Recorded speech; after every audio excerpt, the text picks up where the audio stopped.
When something becomes the most valuable piece of media on earth, time all of a sudden just doesn't matter. Thanks for joining me today. My name is Bud Ford. I asked yesterday at the end of the podcast, what do you think the most valuable piece of media ever created is? And I'm talking about digital media, obviously. And so with that, I was hoping you would think things like Star Wars, Avatar, Mission Impossible, The Fast and Furious. That's what I was thinking when that question was posed to me. And I thought about it. It took me a minute or two, and I never did get the right answer. The question is, will you? Think about it for a second. I'll move on, and we'll come back to it. I don't know if you saw this, whether you play video games or not, or maybe someone in your family plays them. Grand Theft Auto 6 has been delayed yet again.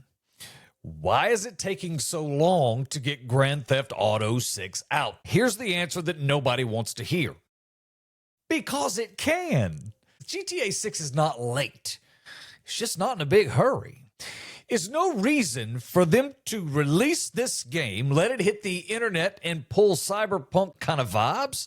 That was a disaster. At some point, PlayStation had to just pay back the money. Sony was like, listen, I'm just going to pay y'all back. So they're not in a big hurry on GTA 6, and I think it's much to the chagrin of video game players. But again, it's so big, it cannot fail. The last of the installments, Grand Theft Auto 5, has made conservatively $8.62 billion. That's with a B. That's not best video game ever money. That's the largest single piece of digital media ever created money. There's the answer to the big question. GTA 5, did you get there? I don't know that I would have. I took a few minutes. I went around that thing and immediately thought of Avatar because of Fire and Ash. And then I thought about, well, maybe Michael Jackson's Thriller. I just started thinking about off-the-wall stuff. It never hit me that Grand Theft Auto 5 was that. 8.62 billion is the conservative estimate. They're really looking, most places are putting that above 10 billion. But let's stick in that 9 billion bracket to be safe. What else is $9 billion? Avatar? $5 billion. $5 billion, that's it. All the movies, 38 hours of movies. I mean, forever movies. I saw the new one is 3.5 hours. Do you know how I felt? I didn't pee in the middle, not once. I didn't feel good afterward. No, sir. That was a long time, but I didn't want to miss something. It's a long time. $5 billion, that's all it's worth. $5 billion, that's it. You'd think it'd be more. Star Wars, right? No.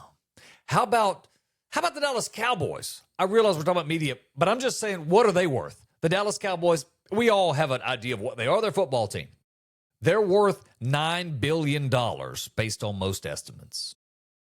So that puts Avatar well out of the picture, and the Dallas Cowboys, the most valuable team in American sports, valued at about the same money. That's why they're not rushing to put out GTA 6. It's not about the graphics. It's not about the missions. The interesting thing is, if you don't game, and that's why this discussion is interesting to me. If you don't video game, I do. I play a lot of video games. Am I good at them? No. It's so much fun to watch me try to figure out what that button does. Sometimes I wind up killing myself. Basically, in Red Dead Redemption 2, I wound up punching my own horse by accident. I didn't know what R1 did. Turns out I punched my horse. What happens? My horse runs off with my guns. I got a 6-shooter, and now I'm out here with no horse. It's not acceptable. So the point is, it's a different world than it was if you were in on the early portion of the craze like I was. We had Atari. It was fun. We played Pong, and we took our money to the arcade first, and they brought it into our house, which was the sickest thing ever. Remember when Pac-Man was available in your home? It was sort of a cheesy version, nowhere near as smooth as the video game, but it was in your house.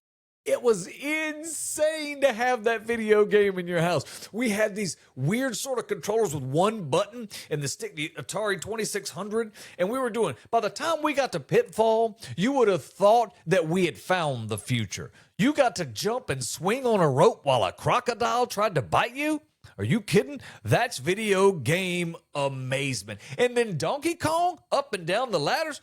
Son, we had it made. By the time Mario Brothers comes out, the mushroom, the dude gets bigger and whatnot, we were in. It's everything video games could be.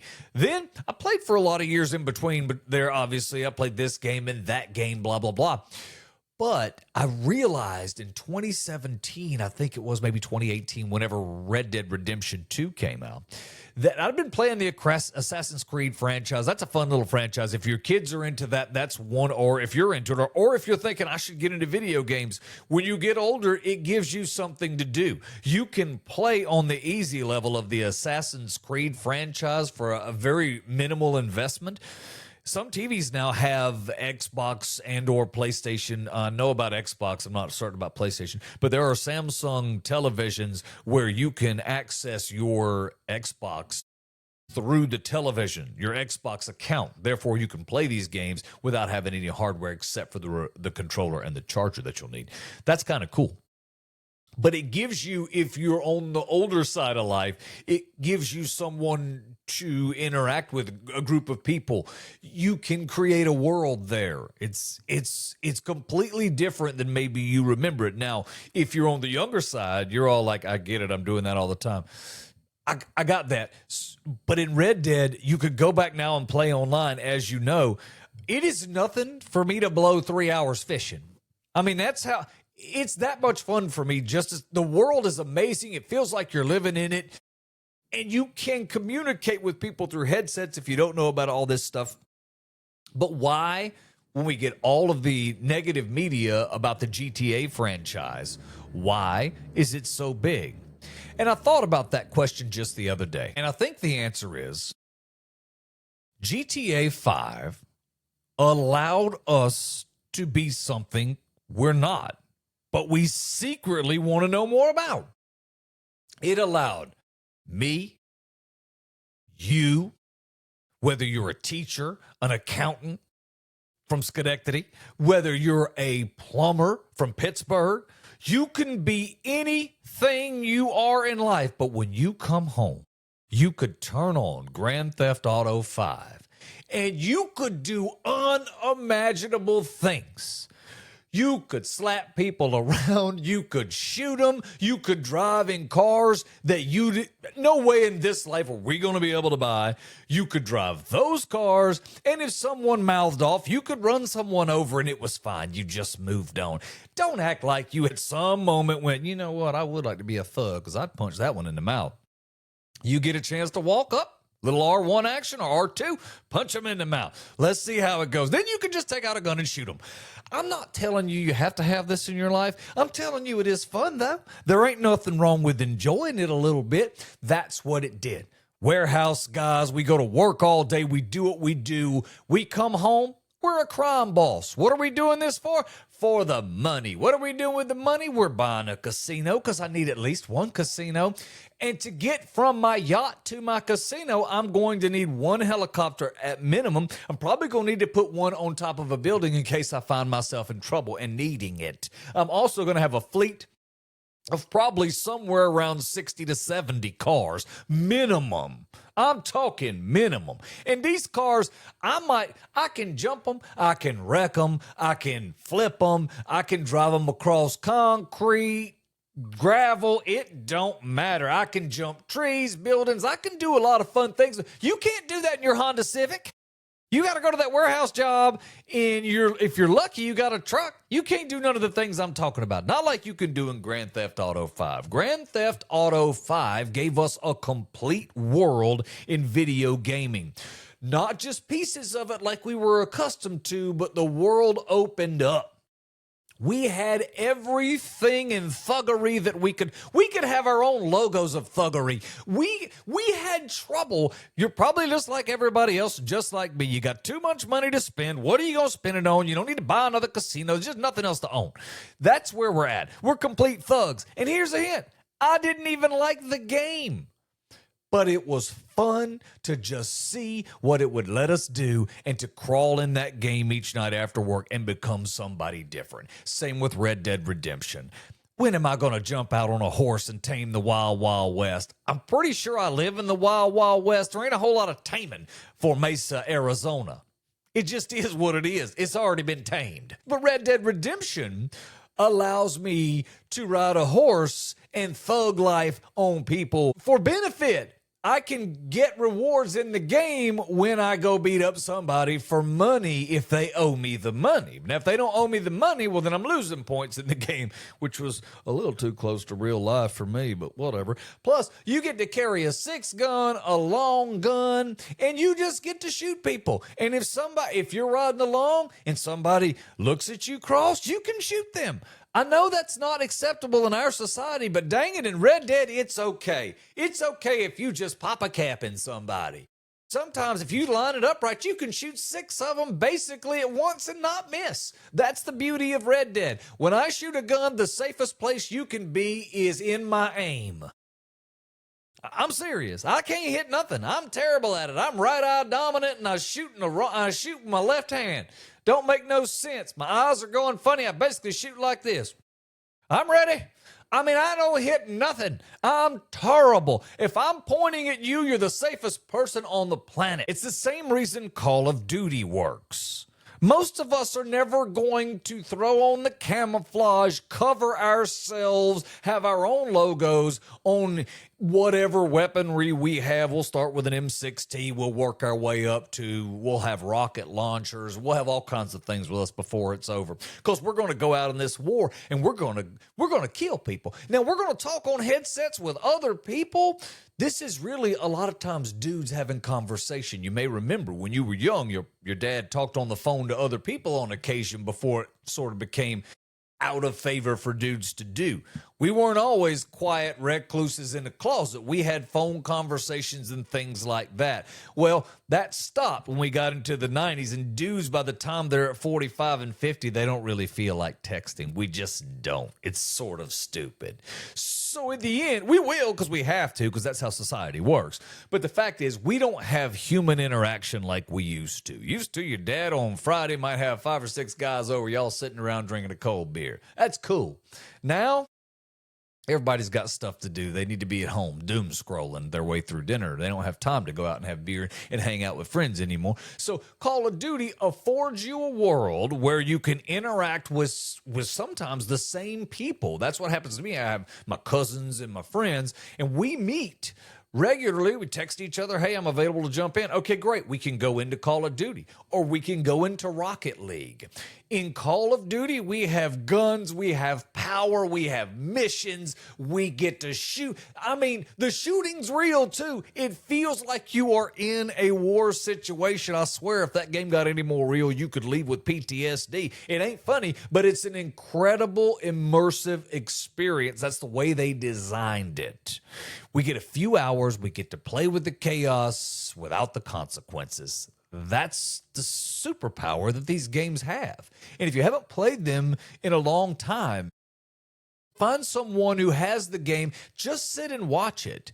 When I watch someone else play Call of Duty, or you can do this. In fact, you can do it free. Go on YouTube. Go on Twitch. There'll be people playing live Call of Duty or any game that you're interested in. With this level of graphics and the amount of work they've put into this, you can absolutely watch it like it's a movie. My mother watched Red Dead Redemption 2 as I played it, and she felt like she was watching a movie. It's incredible. So GTA 6 comes with a level of power and responsibility that no other piece of media that's ever come after a big one has ever shouldered. This game cannot fail. It just can't. Every game benefits when these games are successful, especially at this level. Not only do they bring in an amount of money, but they bring in an amount of eyes, and all those new eyes bring new players. New players bring new leagues. You have Rocket League, you have all these different colleges that have the esports programs, so it grows the whole business. Now we go, but if I don't care about video games, why does any of that matter? Well, I guess it don't. The things that we learn in the making of these video games is coming right back to society. Video game technology is also pushing video technology. So all of these things are working in tandem. We do not want GTA 6 to fail here. If we have to wait a few more minutes, it's okay. GTA 6 isn't late. It's on billionaire time. You don't rush something that's already paid for the building. Video games give you control. Football gives you feelings. I know. So think of the cheesy statement. It's not the breaths that you take. It's the moments that take your breath away. How many moments in the last 6 months have truly taken your breath away? Not manufactured excitement. Not, oh, it's my business partner's birthday. Happy birthday! All that. No, I'm talking about real moments that absolutely impact your breathing, and you just stop and you go, wow. They're moments that you remember for a reason, because they're big, they're impactful. I just left the movie Avatar: Fire and Ash, and I'd been trapped in a theater for felt like about 12 to 48 hours. It was really like 3 hours and a half. That's a long time in a theater. But in those moments, their entire attempt was to manufacture moments that would take my breath away, that I would go, I cannot believe that happened. This is why I love this movie. And it works for moment after moment for that. Even through the animals, they use the animals and the human nature to kill, and they put all of these things in juxtaposition to create those moments for me. When I left, what I thought was, you did a great job. Lots of good video. Nice work. It didn't really take my breath away, but I saw some cool stuff. Thank you. I appreciate it. And I appreciated it so much that I spent $60 for matinee money. That's how much I had to appreciate it. So I paid you $60 for something that didn't quite take my breath away, but it was good. Then I got home that afternoon and I was watching the Red Zone channel because I watch football. And I was watching, you see the catches. That's what I'm there for. I'm there for the dopamine rush. I mean, when they catch a ball with one hand behind them, I'm here for that. That's the kind of athletics that I'm here for. That's the excitement level that I'm looking for. So as I'm watching the afternoon games, that's about all you get. Yeah, there was nothing really super emotional. We're at that point where we're deciding who's going to be in the playoffs, who's going to play whom, and the brackets are being determined. So as we get into the afternoon, I'm not really hooked. Like, I'm not really sure I'm going to watch the Pittsburgh Ravens game because Baltimore, Pittsburgh, they are in a game that's it's a winner take all. One of the two of them's going. If you've ever heard this podcast before, listen to me. I'm a Dallas fan. I don't have a dog in the hunt between the Ravens and the Pittsburgh Steelers. So watching this game doesn't mean much to me, except Lamar Jackson, Aaron Rodgers. There are some Isaiah Likely. There are some incredible King Derrick Henry's going to be on that field. Now, I'm going to sit and watch, and my girl very rarely watches football. Chelsea's just not into that. So every once in a while, she will sit through a game, and it's always wonderful when she's rewarded with a really good close tie game, and they go into overtime, or something super spectacular happens. And then I'm trying to get her to understand that it's not so much about the football, it's about all the drama that's around it. There's so much going on when we get into each game, and it becomes a movie, but it's a movie that can truly create moments that you can't script. So as I'm watching the Pittsburgh game, it is a really slow game to start. Let's not kid ourselves. It didn't really take off out of the chute.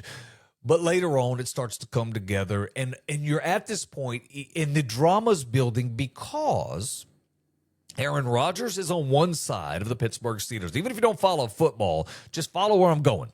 Aaron Rodgers is on one side. He is a 4-time MVP. So whatever sport you like, put this guy at one time the very top of that game 4 times. He's really good at football, but he's aging out. He's on that last few years of really good, a good value to the league. Making $25-30 million a year, but whatevs. So he's doing his thing in the potentially the last game. If they don't win, they don't go to the playoffs. He has one star receiver in DK Metcalf, but he's a problem because he goes out into the stands and he decides he's going to put his hands on paying customers. That's a mistake, so he don't get to play. So now I envision, as I'm watching this game, because the Pittsburgh Steelers are absolutely inept. They look like they've never seen the game. And I really feel like that Aaron Rodgers is back there talking to backup and third string running receivers and putting, just like we did when we were kids, you're going to go this way and you go this way, and I'll throw the ball to one of y'all around here. I feel like that's what was happening. They looked disheveled, like they had no plan, like Aaron Rodgers couldn't even make a difference. It was embarrassing. I was embarrassed for them. And I honestly thought at one moment we were going to get a complete runaway from the Ravens. Watching Derrick Henry, watching Lamar Jackson. I always say this, you can take it for what it's worth. The reason Lamar Jackson's never going to win a Super Bowl has nothing to do with his talent. It has to do with what goes on between his 2 ears.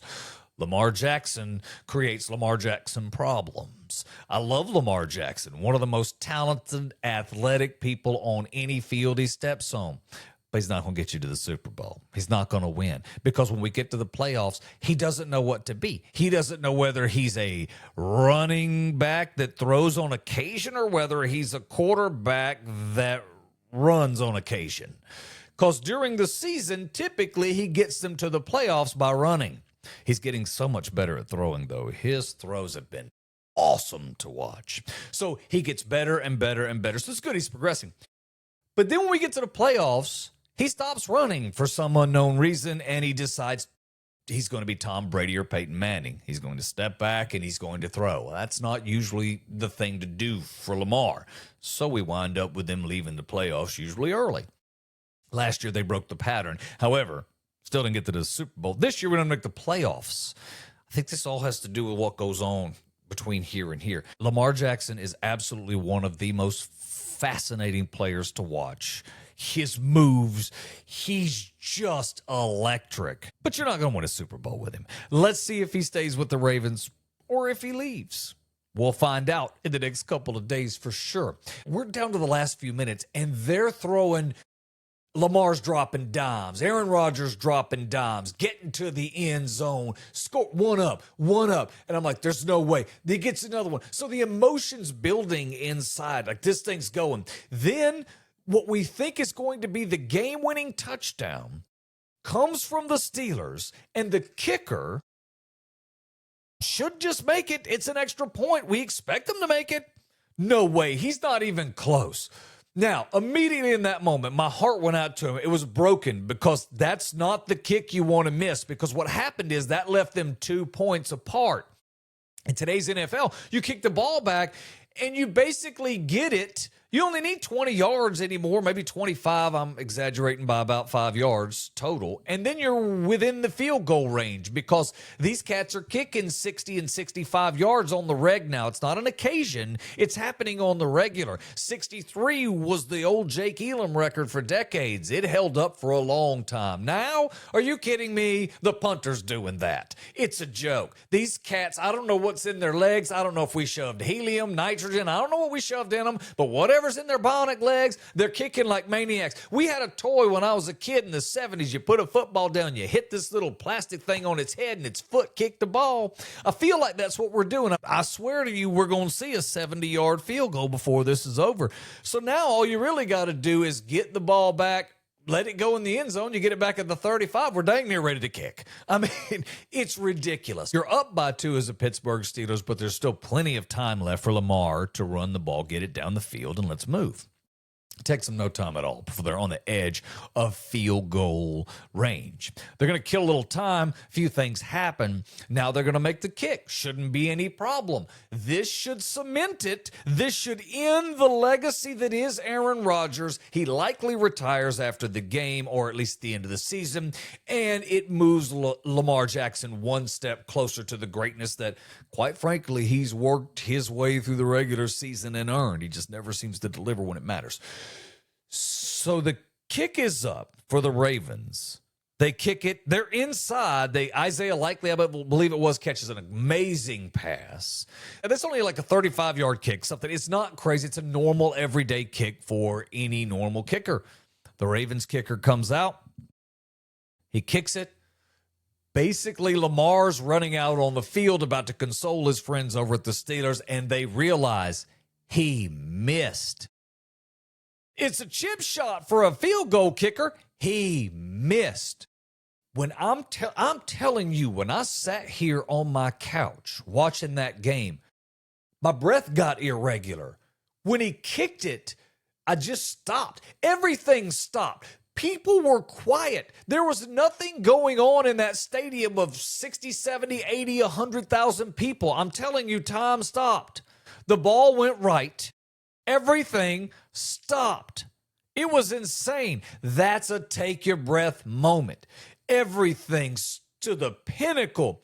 I swear to you, I didn't breathe. Then I remember saying, wow. And I still wasn't breathing. That is an instant, that's an ESPN classic. That is some amazement. That's what Avatar Fire and Ash is trying to create. That is given to us in the NFL almost weekly. That's not scripted. We lived it. We got to see it happen. Do you realize they had a priest sprinkle holy water in that end zone? And the poor Ravens had to kick into that end zone? God didn't want the Ravens in the playoffs. That's obvious. God favored the Pittsburgh Steelers. And now, one more reason, I can't be a Cowboys fan anymore. I got to pull for the Steelers. It was unbelievable. A moment that I don't know how you replicate. I don't know how the Super Bowl replicates it. I have no idea. It's the kind of excitement I remember feeling when I played the game as a child. Watching that on television was a fascinating moment. If you've never watched football or never gotten into it, give it a minute. Learn the storyline just like you would if you jumped in the middle of a soap opera or, a show that already had many seasons behind it. Figure out the storyline, and it becomes this all-immersive experience that you can really wait for those moments that are going to take your breath away. I feel like I've been long-winded here. I wanted to do Based on the Headline. I didn't read it, but I'm not going to have time today. Tomorrow, we will have Based on the Headline. I got a before the internet and an after internet story. That's coming up tomorrow on the podcast. Thanks for spending time with us today. I'm at Bud Ford Comedy.